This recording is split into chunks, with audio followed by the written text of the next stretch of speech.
ತರುವೆ ಗ್ರಾಮಸ್ಥರ ಹೋರಾಟ, ಅರಣ್ಯ ಇಲಾಖೆಗೆ ಮನವಿ. ಶುಕ್ರವಾರ ತರುವೆ ಗ್ರಾಮದ ನಿವೇಶನ ರಹಿತರು ಮೂಡಿಗೆರೆಯ ಅರಣ್ಯ ಇಲಾಖೆಯ ಕಚೇರಿಗೆ ಆಗಮಿಸಿ ಡಿಸಿಎಫ್ ಬೋರಯ್ಯರವರಿಗೆ ಮನವಿ ಸಲ್ಲಿಸಿದರು.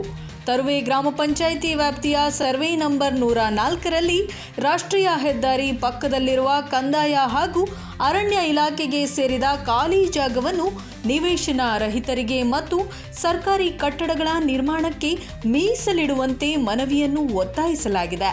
ಕಂದಾಯ ಇಲಾಖೆ ಅಥವಾ ಡಿಸಿ ಯಾವ ರೀತಿ ನಿರ್ಧಾರ ತಗೊಂಡ್ರೆ ಹಾಗೆ ಒಂದು ಕುಟುಂಬದ ಪರವಾಗಿ ನಿಲ್ಲಕ್ಕೂ ಸರ್ಕಾರ, ಒಂದು 100 ಕುಟುಂಬದ ಪರವಾಗಿ ನಿಲ್ಲಕ್ಕೂ ವ್ಯತ್ಯಾಸ ಎಷ್ಟಿದೆ? ಇಲ್ಲ, ಸರ್ಕಾರ ಯಾವ ರೀತಿ ಆಲೋಚನೆ ಮಾಡ್ತದೆ ಅಂದ್ರೆ ಜಾಸ್ತಿ ಜನಕ್ಕೆ ಅನುಕೂಲವಾಗುವಂಥದ್ದು ನಾವು ಅದನ್ನೇ ಕೇಳ್ತಾ ಇರೋದು. ಗೊತ್ತಿಲ್ಲ ನನಗೆ, ಅದು ನಂತರ ಚರ್ಚೆ ಮಾಡೋಣ. ಹಲವು ಬಾರಿ ಮನವಿ ಸಲ್ಲಿಸಿದರೂ ಯಾವುದೇ ಕ್ರಮ ಕೈಗೊಂಡಿಲ್ಲ ಎಂದು ಗ್ರಾಮಸ್ಥರು ಅಸಮಾಧಾನ ವ್ಯಕ್ತಪಡಿಸಿದರು.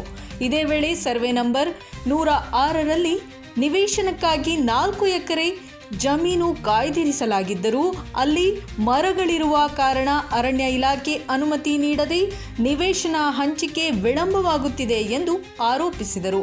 ಆದ್ದರಿಂದ ಕಂದಾಯ ಹಾಗೂ ಅರಣ್ಯ ಇಲಾಖೆ ಅಧಿಕಾರಿಗಳು ಕೂಡಲೇ ಜಂಟಿ ಸರ್ವೆ ನಡೆಸಿ ನಿವೇಶನ ರಹಿತರಿಗೆ ಭೂಮಿ ಹಂಚಿಕೆ ಮಾಡುವಂತೆ ಗ್ರಾಮಸ್ಥರು ಆಗ್ರಹಿಸಿದರು.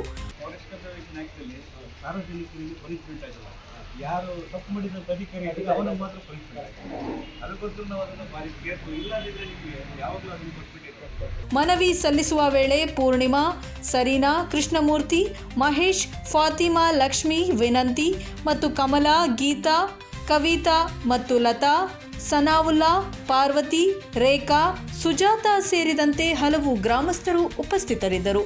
ನೋಡ್ತಾ ಇರಿ ಪಬ್ಲಿಕ್ 18 ನ್ಯೂಸ್ ಡೆಸ್ಕ್ ಮೂಡಿಗೆರೆ.